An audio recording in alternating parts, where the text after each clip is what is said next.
Я присоединяюсь к Акси Ясия и прочту стихотворение «Играла скрипка». Играла скрипка, для глухих играла. Кому-то в голову пришла идея устроить праздник вроде карнавала и слабослышащих позвать людей. Скрипач все знал. О да, он мог фальшивить, мог даже не касаться струн смычком, но он сыграл в глухом, беззвучном мире, как не играл до этого никто. Им пела скрипка о любви и чуде, грустила нежно о большом и сложном, поплакала о том, чего не будет, утешила, что в жизни все возможно. Скрипач закончил, в зале все поднялись.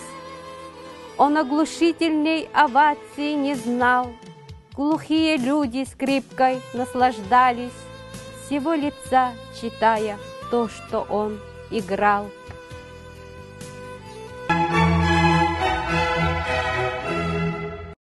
Я присоединяюсь к Акси Ясия и хочу прочитать стихотворение про любовь.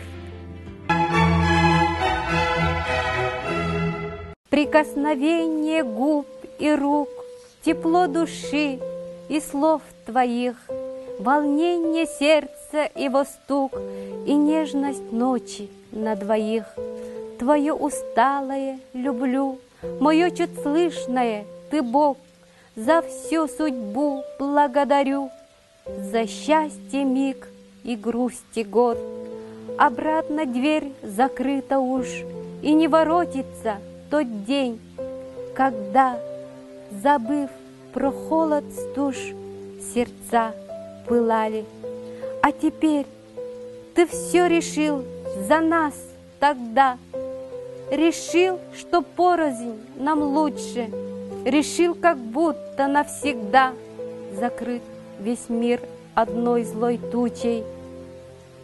Будь проклят, звездами клянусь, и струями горячих слез, люблю, любила, но смогу тебя забыть, пусть не всерьез.